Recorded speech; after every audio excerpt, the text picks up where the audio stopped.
Hola mi gente, bienvenidos a un nuevo programa de salud consciente para vivir plenamente. Hoy estamos especialmente ilusionados y emocionados porque tenemos una gran sorpresa, algo que teníamos ya algo de tiempo preparándoles y que va de la mano con nuestra misión, la cual quiero aprovechar para mencionárselas. La misión de salud consciente para vivir plenamente reza compartir información actualizada y veraz de las ciencias de la salud a través de los medios radiales, digitales, mediante un equipo de profesionales multidisciplinarios con el fin de brindar a nuestra audiencia global conocimiento y herramientas útiles para el desarrollo de hábitos y acciones necesarias que ayuden a mejorar y mantener el más alto nivel de salud integral. Y hoy nos complace llenar plenamente ese cometido. Sin más, porque lo que tenemos para hoy es importante y a la vez urgente, los dejo con el doctor Enrique José Mayo, quien nos brindará la sorpresa en el día de hoy. Gracias por estar aquí. Sí, gracias Roberto y buenas noches a todos. El día de hoy tenemos un invitado muy especial para muchos de nosotros y además de mucho lujo también. Es el doctor Néstor Sosa. El doctor Néstor Sosa es cubano de nacimiento, panameño de corazón, tal vez pueda decir así, una persona que se educó acá en Panamá, hizo después residencia en Estados Unidos en la Universidad de Miami en el Jackson Memorial, residencia de medicina familiar, perdón, de medicina interna y de enfermedades infecciosas. Luego estuvo varios años trabajando aquí en Panamá, ocupando puestos importantes en los hospitales, incluso durante muchos años fue el director del Instituto Conmemorativo Gorgas para Estudios de la Salud. Y recientemente, hace un poco más de un año, se mudó a los Estados Unidos, al estado de Nuevo México, y tomó las riendas del Departamento de Enfermedades Infecciosas de la Universidad de Nuevo México. Y muy gentilmente ha dado parte de su tiempo para compartir con nosotros hoy unos minutos para conversar sobre vacunas para el COVID-19, un tema que es sumamente importante, un tema en el que Panamá, igual que muchísimos otros países, está en este momento inmerso en una carrera, en una batalla, tratando de lograr una mayor cantidad de vacunados para que podamos protegernos mejor contra esta enfermedad que de nuevo nos tiene, ya va a cumplir un año de tenernos a todos de cabeza. Así que ante todo, Néstor, un caluroso Bienvenido, Néstor. Gracias. Bienvenido, doctor. Un gusto tenerlo aquí y un honor. Sí. Muchas gracias. Agustiniano. Te enviamos un muy caluroso saludo y no lo digo solo refiriéndome a las diferencias de temperatura que en este momento debe haber entre Panamá y Nuevo México, sino el cariño que se ha cultivado a lo largo de años de amistad, de estudios y otros varios aspectos de la vida que hemos compartido. Así que de nuevo, muchísimas gracias por estar con nosotros y queremos hacerte algunas preguntas para aprovechar tus conocimientos y que compartas con nosotros y nuestra audiencia mucha de esta información sumamente importante. Creo que el doctor José quería hacer una pregunta inicial.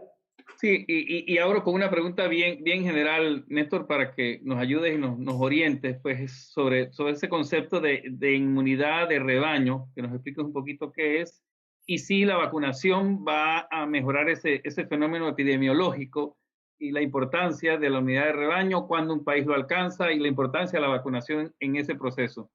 Cómo no, muchas gracias y gracias por invitarme. Y antes de contestar la pregunta, quiero realmente felicitarlos por este esfuerzo, porque yo sé que ustedes son profesionales todos realizados y lo que hacen, lo hacen para divulgar información de buena calidad y tratar de ayudar a la gente, ¿no? Especialmente en decisiones de salud que son tan importantes para la vida de una persona, no solamente ahora en pandemia, sino que durante todo el tiempo. Así que felicidades realmente a todos ustedes, amigos míos. Bueno, con respecto a la inmunidad de rebaño, sí, realmente es un concepto que se ha usado ya por un tiempo y se refiere, y es especialmente útil la inmunidad de rebaño que se logra con vacunas. Es una situación donde en una población, digamos, por consecuencias de la inmunidad que produce una vacuna, se logra que un porcentaje alto de las personas sean inmunes a la enfermedad y ya la enfermedad no puede progresar en esa sociedad. Entonces, a pesar de que no todas las personas estén inmunes, no todos tengan los anticuerpos para pelear contra la enfermedad, el hecho de que, digamos, el 70, el 80% de las personas están inmunes, protege a ese otro 20 o 30% que no lo está, porque la enfermedad no circula, no tiene éxito epidemiológico, y generalmente lo que ocurre, si ocurre 1 o 2 casos, se estanca ahí la epidemia y no se extiende. Y eso es lo que se trata de lograr con una vacunación masiva, es decir, lograr que un porcentaje alto de la población, y eso va a variar de qué tan transmisible sea el virus, asimismo va a ser la necesidad de lograr ese 70, 80, 90% de la población que se requiere para hablar de esta inmunidad de rebaño. Es una meta que tienen los países para precisamente tratar de coartar la epidemia cuando haya un porcentaje ya significativo de personas vacunadas y por ende protegidas de la infección. O sea que la vacunación nos puede llevar a tener un índice cercano a eso. Sí, si la vacuna es efectiva, y la verdad que las vacunas que se han estudiado hasta este momento contra el COVID-19, para usar el ejemplo particular de esta enfermedad, confieren una protección muy alta. Así es que si tú logras vacunar, sí, a un porcentaje alto, suponemos que va a ocurrir eso. Obviamente no sabemos con certeza porque no hemos llegado allá todavía a ningún país, incluso Israel, que tiene una vacunación arriba del 40-50% de la población, todavía no ha logrado ese 80-70% que hablan los expertos que tenemos que lograr, pero sí, suponemos que una vez que haya ocurrido eso, el virus no va a encontrar suficientes personas susceptibles y sencillamente se va como apagando, y quizás queden casos esporádicos, pero ya no es una pandemia, ya no es una situación de crisis, sino como una enfermedad transmisible o infecciosa más, ¿no? En la Es sociedad. una buena esperanza. Así Excelente, excelente. Y eso obviamente apoya el concepto que hay actualmente en todos los países, que tenemos de nuevo una carrera ya iniciada para la vacunación, para lograr lo más rápidamente posible una masa de ciudadanos vacunados que se proteja a la sociedad en general. Pero bueno, Néstor, hablando un poco directamente de este problema que tenemos con el coronavirus, el SARS-CoV-2 en este momento y las vacunaciones, uno de los miedos o de los temores, de las dudas que han surgido es que desde hace varias semanas se han comenzado a describir nuevas cepas y variantes del virus original. Y siempre, pues estas nuevas cepas han tenido o tienen diferentes grados de virulencia o de agresividad si comparas el comportamiento con el virus original. Y saltó la duda si esto puede afectar mucho al proceso actual de vacunación, si vamos a necesitar nuevas y diferentes vacunas. Si es esto factible en el corto tiempo de llegar a necesitar estos, ¿qué nos puedes comentar sobre eso?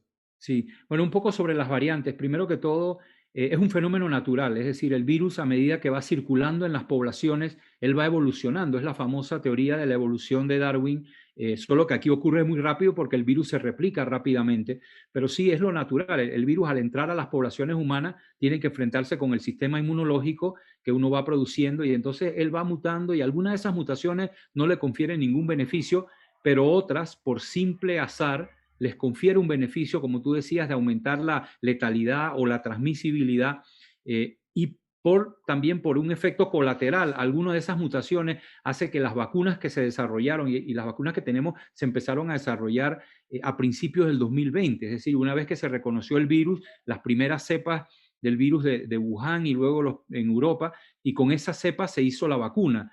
Con estas mutaciones sí puede haber cierto grado de disminución de la eficacia de las vacunas. Hasta ahora no todas las cepas afectan igual, y te puedo decir, por ejemplo, la cepa que se descubrió en el Reino Unido pareciera no ser impactada por las vacunas. Es una buena noticia. Esa cepa no parece ser impactada de manera significativa. Sin embargo, por ejemplo, la cepa de Sudáfrica y probablemente la cepa de Brasil sí disminuyen la eficacia de la vacuna. Y tenemos datos porque ya se han hecho estudios de vacunación en Sudáfrica y la eficacia de la vacuna cae un 20, un 30%. No es que no sirva la vacuna, pero sí obviamente confiere un nivel menor de protección, y eso pues conlleva una preocupación. Y esto es una cosa que puede continuar. Puede que dentro de 6 meses haya una variante un poco más complicada que, por ejemplo, la de Sudáfrica, que ya de por sí nos hace sospechar que es un poco complicada, y es el temor que se tiene. Y por eso es un poco el apuro, por decirlo así, de que vacunemos a la población, porque si tú paras la transmisión, paras también la emergencia de variantes, ¿no? Porque las variantes son consecuencia de la gran cantidad de virus que hay en la población, y alguna por azar te va te va a mutar. Es como un chiste que siempre escucho, que si tú pones suficientes, por ejemplo, chimpancés con una máquina de escribir, bueno, ya no existe máquina de escribir, en algún momento alguno va a escribir la palabra Shakespeare, ¿no? Por simple azar. Si tienes miles y miles de monos tecleando, a alguno le sale la palabra Shakespeare. Entonces lo mismo ocurre. Si tienes miles de personas con virus en tu población, alguna variante sale por casualidad que resiste a la vacuna. Entonces eso es lo que se quiere evitar, ¿no? Que alguien escriba Shakespeare en el sistema de las vacunas. Y Néstor, eso tal vez explica un poco una de las conversaciones que ha salido en las últimas semanas sobre eso, sobre una posible tercera dosis de la vacuna, sobre todo de Pfizer-BioNTech. ¿Por qué razón sería esto necesario? ¿Y qué dicen los estudios sobre esto?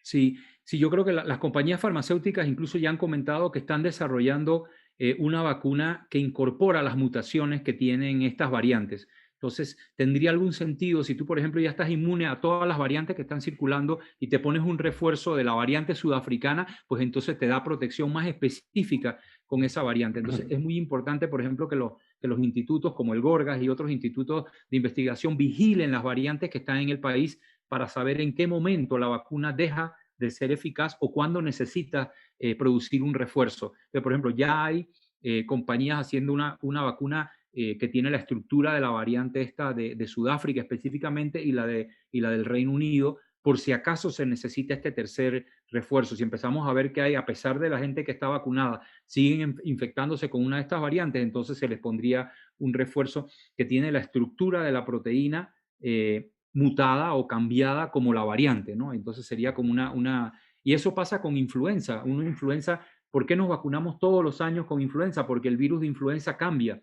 Todos los años cambia un poquito y entonces hay que hacer una vacuna un poco diferente porque si no la vacuna va perdiendo eficacia y la vacuna que tú te pusiste de influenza en el año, digamos, 2015 ya no sirve. Tú te la pones ahora y no te protege contra la influenza del 2021 porque ha cambiado muchísimo. Okay. Sí, bueno, es bueno saber eso, que se está trabajando en las potenciales grietas que podría tener este proceso, que es el que tenemos mucha esperanza que nos saque adelante. A ver, Tatiana, quería comentar alguna cosa. Sí, solamente quería comentar algo, doctor. Hablando de los refuerzos, yo estaba leyendo respecto que en la población obesa, debido a que ese exceso de grasa causa un estado de inflamación de bajo grado, en las personas tanto en sobrepeso como obesas, se ha visto que vacunas como por ejemplo la de la influenza tiene menor efectividad y he visto estudios que han hecho con la COVID-19, un estudio hecho en Roma, que se han visto que después de la segunda dosis también tienen menor respuesta de anticuerpos. Entonces quería saber si también a este grupo de personas habría que ponerle un refuerzo o cuál fuera sus comentarios sobre esto. Sí, te soy honesto, no he visto ese estudio.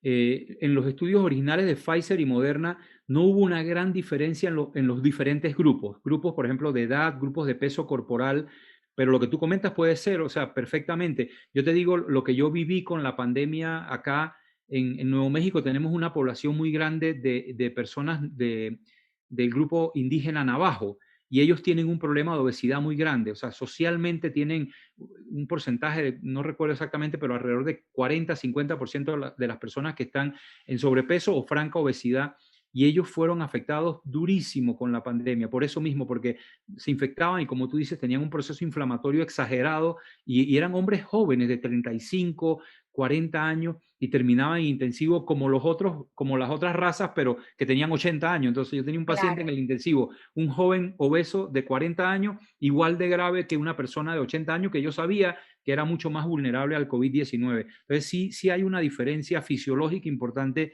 con respecto a este virus. No me extrañaría que hubiese una diferencia también en la respuesta a las vacunas, pero honestamente no he visto nada específicamente de eso, tendría que investigarlo. Claro. Bueno, muchísimas gracias. Gracias. Háblanos ahora un poco, Néstor, nos gustaría que nos hablases un poco ahora sobre algunas vacunaciones en grupos especiales. Por ejemplo, hasta ahora en la mayoría de los países la aprobación de las vacunas ha sido para mayores de 16 años. ¿Okay? Ahora últimamente se está hablando de aprobación para mayores de 12 años, en ese grupo de 12 a 16. ¿Qué nos dicen los estudios? ¿Qué debemos esperar? Y también coméntanos un poco por qué esta restricción. Sí, bueno, primero que todo, la mayoría de los estudios que se publicaron, que se presentaron a la FDA y a la EMEA y a estas agencias regulatorias, ellos presentaron los datos solamente de los adultos, a pesar de que, por ejemplo, Pfizer tenía un grupo de pacientitos más jóvenes eran muy pocos y entonces no presentaron ni aspiraron a tener un permiso para usarlo en pacientes menores de 16, para darte el ejemplo de Pfizer y Moderna, que era la otra compañía que recibió aprobación acá en Estados Unidos, menores de 18 ni siquiera presentaron datos.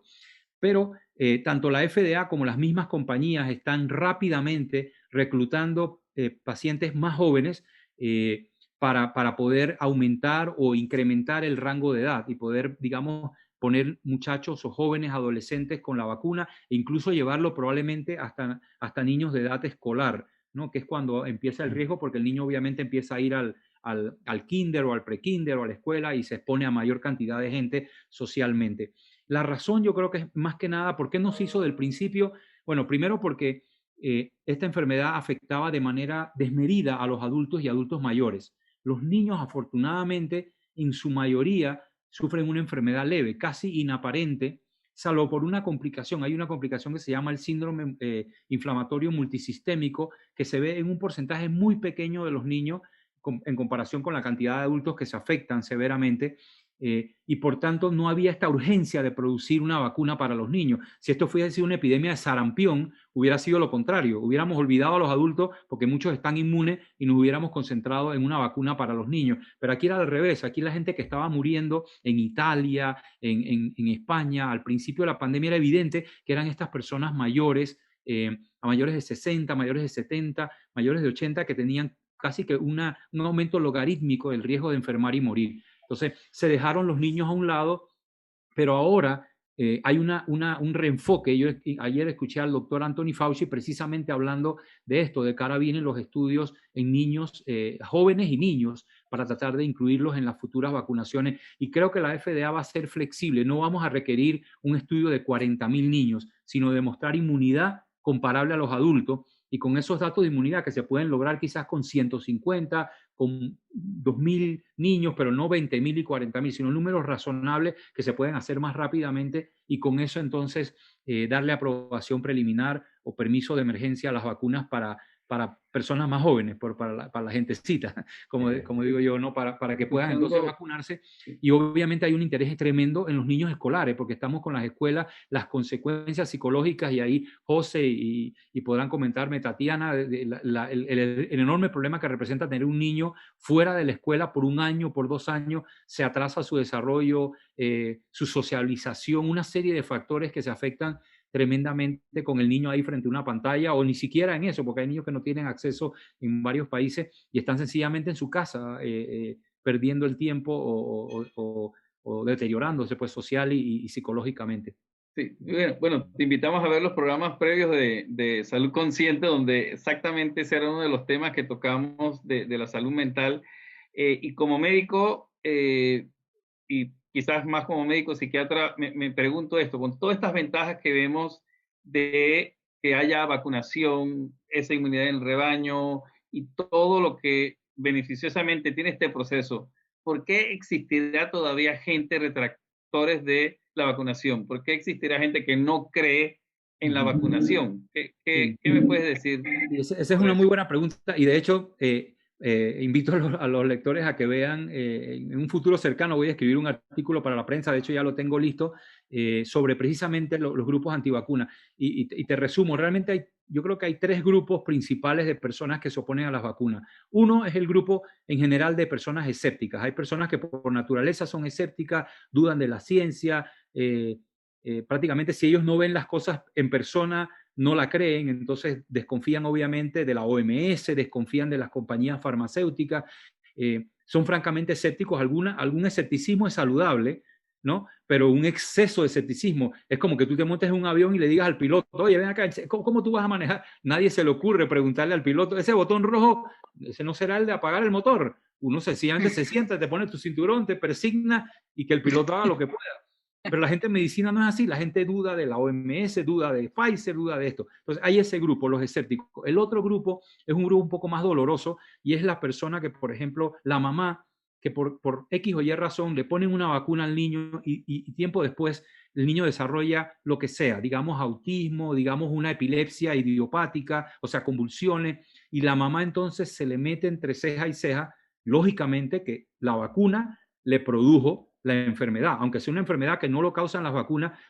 Y como esas hay una gran cantidad de personas y luego entonces esas personas se buscan en internet, se reúnen y empiezan a esta bola de nieve de que las vacunas causan esto. Y son gente que honestamente no tienen una intención mala, sino que sencillamente tuvieron una experiencia negativa. Yo recuerdo la historia de una pediatra que iba a poner una vacuna, tenía la jeringa en la mano y le iba a poner la vacuna a un niño pequeño, su primera vacuna esta heptavalente, una de estas que le ponen y el niño convulsiona un segundo antes. La señora iba hacer así y el niño empieza a convulsionar y fue la primera manifestación de una enfermedad neurológica del niño y de hecho el niño desafortunadamente años después muere de esta enfermedad neurológica y la misma pediatra decía, Dios mío, si yo hubiera puesto la aguja en la nalguita del niño 2 segundos después, la mamá hubiera estado segura que la niña, porque era la aguja y la convulsión. Entonces ese es el segundo grupo y o sea, las personas que han tenido una experiencia negativa, aunque no sea una asociación causal. Y el tercer grupo es el grupo que yo creo que es el más nefasto, son las personas que lucran de que no haya vacunas. La persona que, por ejemplo, vende un producto natural u orgánico, lo disfraza, dice, no, mi producto es mejor que la vacuna, no te pongas la vacuna, toma mi producto, porque entonces él tiene un rédito comercial. Y también hay gente que desde el punto de vista ideológico o político no creen en las vacunas o tienen una prohibición religiosa. Ese es el tercer grupo. Entonces tenemos los escépticos, que son muy abundantes, los familiares de niños que honestamente han tenido un autismo, algún problema, convulsión, una disautonomía y le echan la culpa a la vacuna aunque no haya prueba, pero no los puedes convencer porque ellos se la pusieron el lunes y el martes convulsionó. Ya, eso es, no hay duda y es una asociación temporal.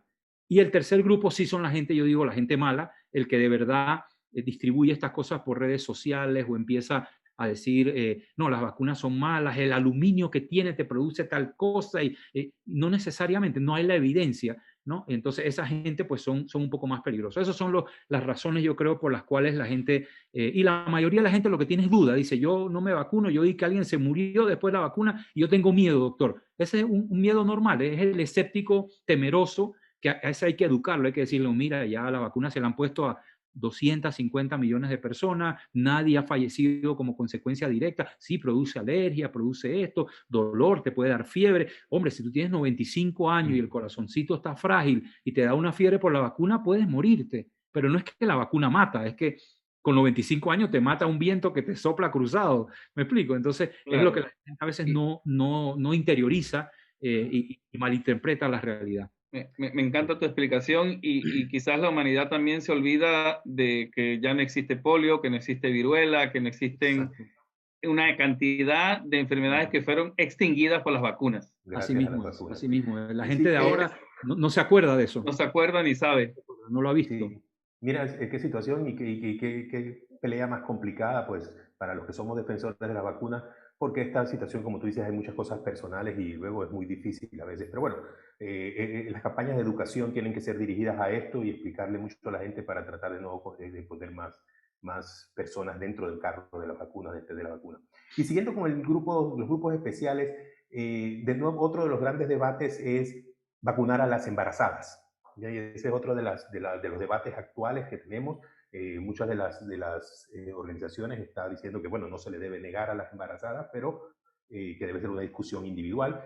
¿Qué has visto tú? ¿Cuál es tu experiencia y qué piensas tú de esto? Sí, exacto.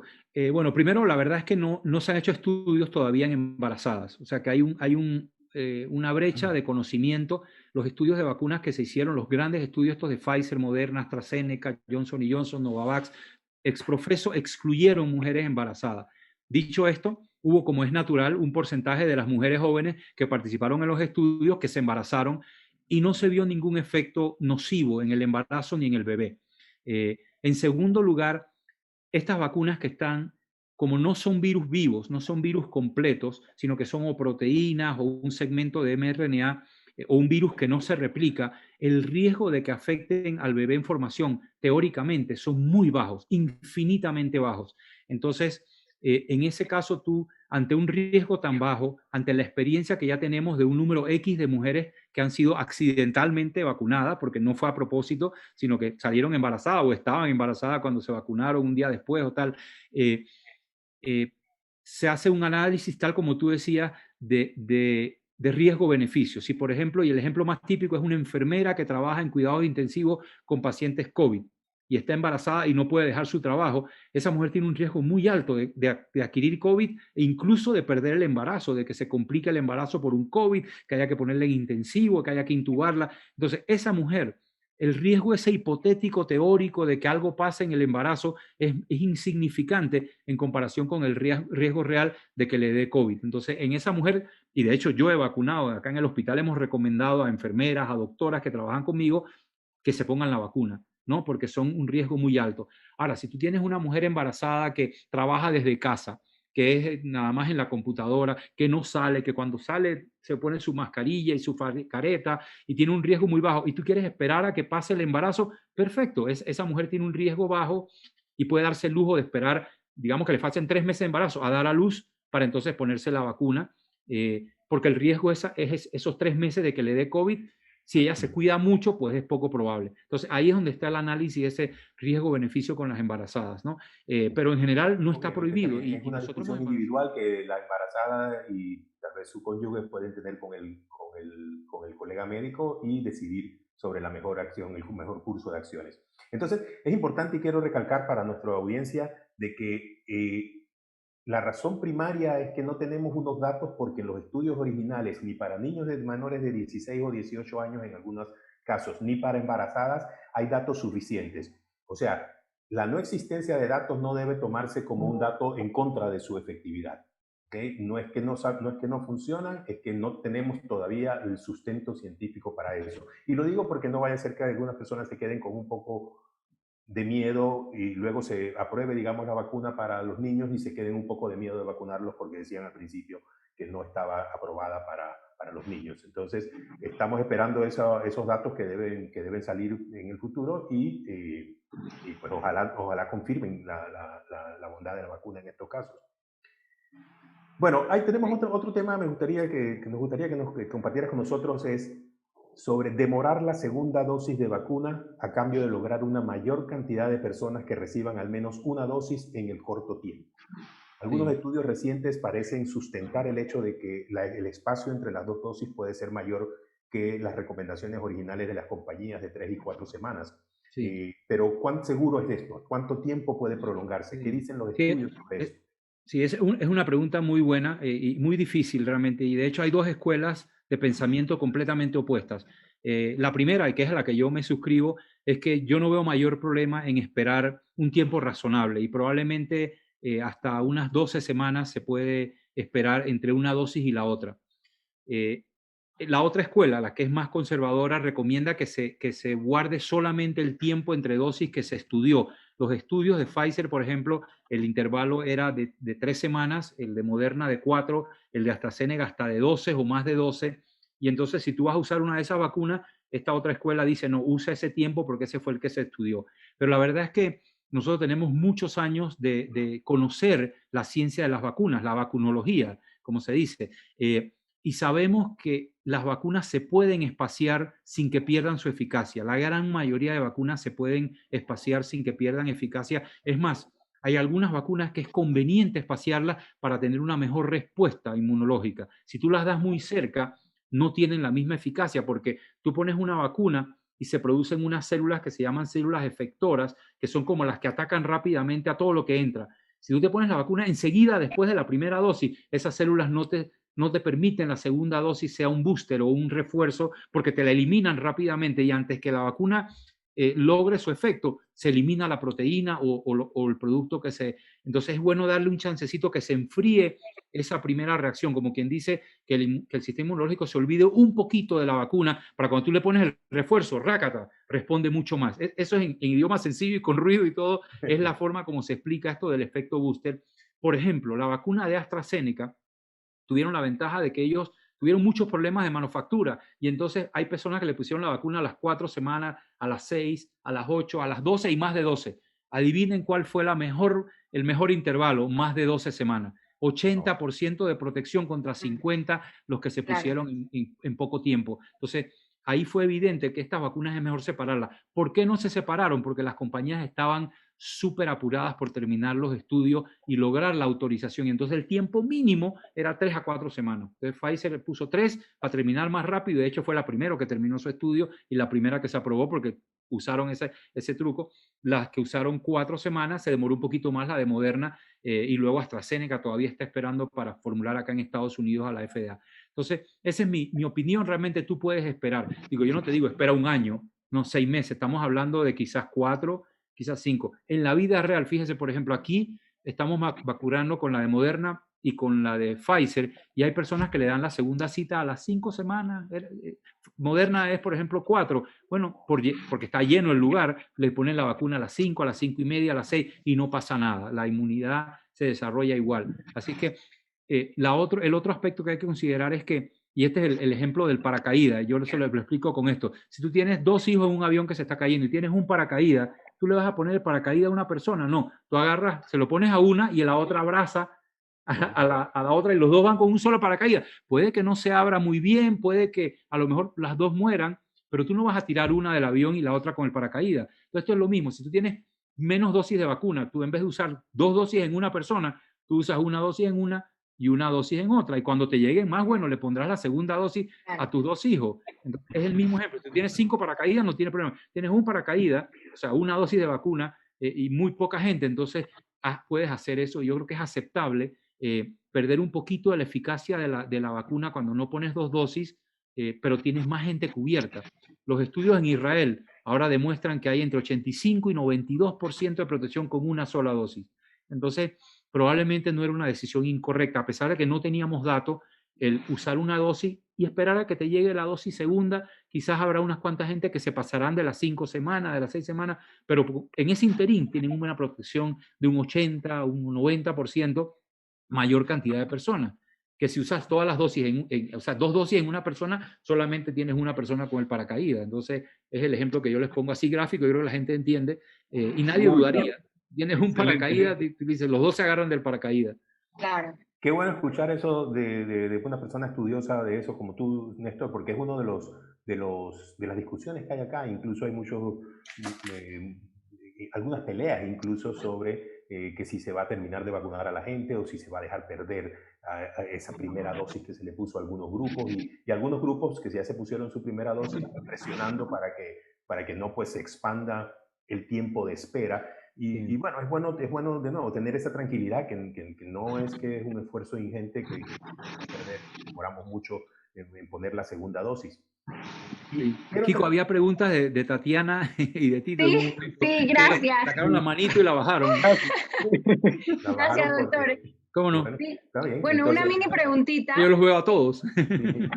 Era una mini preguntita que, como estábamos hablando de las embarazadas, creo que también mucha gente, y hablando del tema de que muchas personas le da miedo vacunarse, creo que una preocupación grande en las mujeres, y ya han habido estudios que dicen que no afecta la fertilidad, pero creo que ese es un gran miedo de las mujeres, de vacunarse por el tema de que pueda afectar la fertilidad, o que si me vacuné y después cuándo puedo tratar de quedar embarazada. Entonces me gustaría que si nos podías hablar un poquito sobre eso, porque la verdad creo que es un tema que le preocupa a muchísimas mujeres.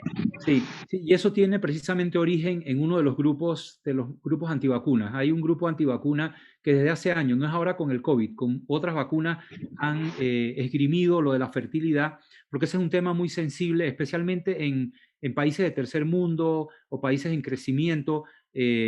Entonces, los grupos antivacunas dicen que los gobiernos quieren limitar el número de personas, el número de hijos que tú tienes, por razones económicas y políticas. Claro. Entonces, ellos, como no saben qué decirte de la vacuna, porque la gente se está muriendo, dice, bueno, la vacuna sí te cura la enfermedad, te previene la enfermedad, pero te deja estéril. Entonces, es uno de esas mentiritas que digo yo, grandes, que tienen grandes consecuencias, que se han ido perpetuando, y entonces solamente cambian de vacuna conforme va saliendo una nueva vacuna. Realmente no hay nada cierto en eso. Prueba está que las mujeres que entraron en los estudios de Pfizer y Moderna juraron que no iban a salir embarazadas, que se estaban cuidando, que usaban no sé cuántos métodos anticonceptivos, las vacunaron y salieron embarazadas, porque lógicamente no tiene ningún efecto, incluso contra la instrucción de los científicos y de los investigadores decían, no salga embarazada, mire que esta vacuna no la hemos estudiado. pácata, y una buena cantidad de esas 40.000 personas que se vacunaron eran mujeres y un buen porcentaje salieron embarazadas a pesar de estarse cuidando y de no querer salir embarazadas porque las acababan de vacunar, ¿no? Y no querían salir embarazadas. Entonces, yo creo que hay que disipar ese peligro. No hay evidencia ninguna de que haya algún efecto sobre la fertilidad de las mujeres. Realmente yo creo que al contrario, lo va a aumentar porque ya te vas a sentir tranquila, que estás protegida, que no vas a salir embarazada y te va a dar COVID a los 3 meses y vas a estar en un cuidado intensivo embarazada y con COVID. Entonces yo creo que baja un poco el estrés emocional cuando ya tú te sientes que te has puesto tus 2 vacunas, han pasado 2 semanas y tienes un mejor nivel de protección contra esta enfermedad que ha matado millones de personas ya en el mundo. Ya no son 2 o 3 personas, son millones de personas que han muerto. Entonces sí, no hay ningún peligro de ningún tipo desde el punto de vista científico no hay ningún mecanismo y la prueba está que muchas mujeres vacunadas han salido exitosamente y contra todo pronóstico embarazadas. Así que tranquila, yo creo que no hay problema, es nada más repetírselo a las personas para que vean los hechos, ¿no? Sí, muchísimas gracias por la información, porque la verdad es que esto es algo que hay que compartir para que más gente se vacune y se vaya quitando ese miedo. Así que muchas gracias. Roberto, ¿ibas a comentar sí, algo? Quería aprovechar, gracias. Basado en la participación de Tatiana cuando hablaba de los grupos de obesidad, prácticamente creo que fue donde los centró y que tú de alguna manera lo corroboraste con el grupo de Navajo. Ahora, viéndolo desde el otro punto de vista, se vacunan las personas. ¿Y qué podemos hacer para potenciar? Ya sabemos que, bueno, las personas en sobrepeso, obesidad, hacer lo que deben hacer. Sin embargo, las personas, el común y corriente, hay maneras de potenciar todavía más, tomando algunos hábitos o tomando algunas decisiones. Sí, bueno, tú te refieres a potenciar el efecto de la vacuna, el efecto beneficioso de la vacuna. Sí, yo exactamente. Creo que, exacto, y ustedes yo estoy seguro que con estos programas van a educar a la población precisamente en esos temas, pero sí, obviamente el tener primero un peso saludable, yo creo que es súper importante porque ya sabemos que las personas con exceso de peso o con obesidad mórbida, tienen una mayor susceptibilidad a infecciones en general y al COVID en particular. Entonces, si tú quieres tener el mejor beneficio, yo creo, de la vacuna, eso es una cuestión. Obviamente, el hacer ejercicios, por ejemplo, se ha demostrado mejora tu reserva fisiológica, mejora tu nivel de estrés, que el estrés realmente afecta negativamente la parte inmunológica. Hay toda una rama de la neuroinmunología. Nosotros lo vemos, por ejemplo, el ejemplo más tangible son la pareja de viejitos, se muere uno y a los pocos días se muere el otro. Por el estrés que le produce la muerte del cónyuge, el otro está sanito y el que se muere, digamos, se murió de cáncer avanzado, alguna enfermedad, y el sanito se muere días después, porque el sufrimiento le conlleva una baja de defensa. Nosotros lo hemos visto muchas veces anecdóticamente, muere una persona y la pareja viene con una neumonía severa 2 semanas después o con una infección intestinal un tiempo después y fallecen por la infección porque se le baja la defensa. Entonces yo creo que mantener una dieta obviamente saludable, un peso saludable, el hacer ejercicio, esas 3 cosas yo creo que potencializan el sistema inmunológico. No hay realmente, digamos, en mi opinión, digamos, un remedio mágico que tú puedas tomar, pero si tú tienes esas 3 cosas, te alimentas adecuadamente, y Tatiana puede corregirme, haces ejercicio, mantienes un peso saludable, tú vas a responder mejor a la vacuna. Y si te diese la enfermedad, obviamente tienes todo en tu favor. Tienes todos estos factores que te ayudan y que te acompañan en la enfermedad, a tener una enfermedad más leve, que si tienes mucho desarreglo fisiológico, se te hace mucho más difícil, ¿no? Y obviamente el control del peso y todas estas cosas te conllevan a una menor incidencia de enfermedad cardiovascular, de diabetes, del síndrome metabólico. Todo eso son strikes que vas acumulando en contra de una infección como el COVID-19 o cualquier infección realmente para todos los efectos prácticos, ¿no? ¿Cómo estamos el tiempo? Eso mismo iba a decir. Roberto, porque tengo una pregunta final. Tenemos 3 minutos para 3 minutos. Pero permíteme un segundo y medio minuto, Néstor, si puedes, porque creo que es importante. Dosis única en pacientes que ya han tenido COVID. Sí, muy buena pregunta. Hay muy buena evidencia ya de que con una dosis una persona que le da COVID tiene una respuesta inmunológica muy buena. Obviamente no sabemos la duración, pero los niveles son hasta más altos que una persona que se pone las 2 dosis, que nunca le ha dado COVID, se pone las 2 dosis de Pfizer o de Moderna, que son las que dan ese nivel altísimo de protección. Yo creo que esa información la va a digerir los grupos, la FDA, el CDC, los ministerios de salud, y quizás en algún momento muy cercano van a cambiar la recomendación a una dosis. Ese es mi pronóstico, más que nada para ahorrar dosis. No es porque no se puedan poner la segunda dosis, sino porque probablemente no la necesita. Para efecto práctico, la segunda dosis en una persona que le dio COVID, la primera dosis en una persona que le dio COVID es su segunda dosis, porque su primera dosis fue la infección. Lo que le estás dando es un refuerzo. Entonces tiene sentido y hay datos que ya respaldan esa decisión, pero yo creo que las autoridades regulatorias están como, digamos que digiriendo, como digo yo, esa información y hablando entre ellos y harán en algún momento un pronunciamiento, ¿no? El CDC o la compañía estas de drogas o grupos de regulación de la OMS, OPS, etcétera. Bueno. Una última pregunta como un resumen de todo, porque pues tu ponencia y tu respuesta han sido extraordinarias, Néstor, así que muchísimas gracias por ilustrarnos a nosotros y a toda nuestra audiencia. Podemos decir pues que con la vacunación es el inicio del final de la pandemia, ¿verdad? Una crisis grande, quizás la crisis más grande que ha habido la humanidad moderna. Una crisis es un punto de inflexión que antecede a cambios y la vacunación pues va a producir un cambio significativo en la pandemia.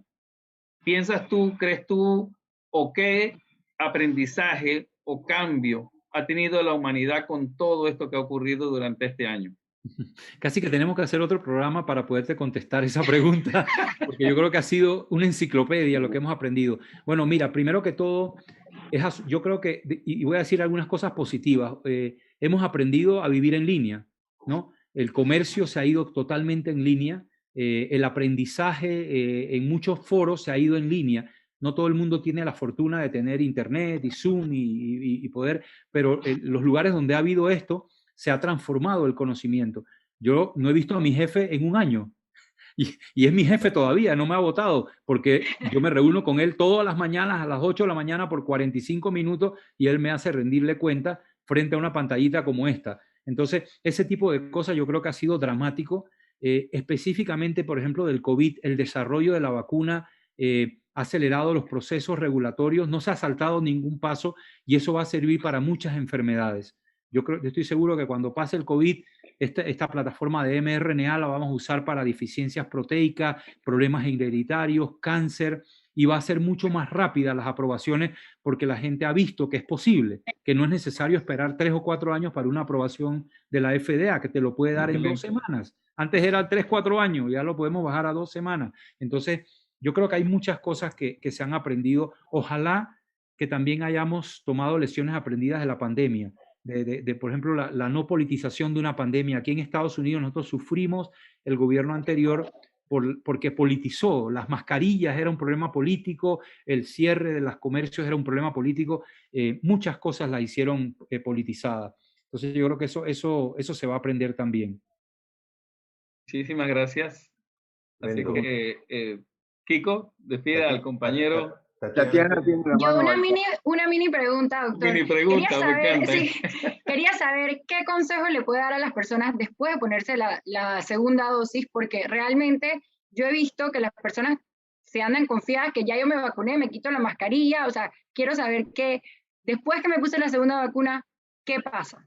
Sí, creo que es una muy buena pregunta y la verdad que hay una parte que no sabemos todavía y es si la vacuna va a prevenir la infección o la transmisión, la infección asintomática y la transmisión. Eso todavía no lo sabemos. Sabemos que la vacuna es muy buena para evitar la muerte y la hospitalización por COVID, todas, incluso de las que tienen un poquito menos de eficacia en prevenir enfermedad leve. Te protegen casi 85, 90, 100% de la enfermedad grave y hospitalización, pero nos queda un poquito de duda todavía a nivel de los científicos de qué tanto vamos a prevenir la transmisión. Entonces te recomienda que aunque estés vacunado, te pongas la mascarilla, mantengas el distanciamiento hasta tener un poquito más de evidencia. Mira qué puede pasar, que tú te pones tus 2 dosis, estás inmune, pero una persona, un niño que tú tienes, por ejemplo, en tu casa que no está vacunado, le transmites el COVID porque te da leve, tú ni te das cuenta, el niño le da el síndrome este multiinflamatorio y muere.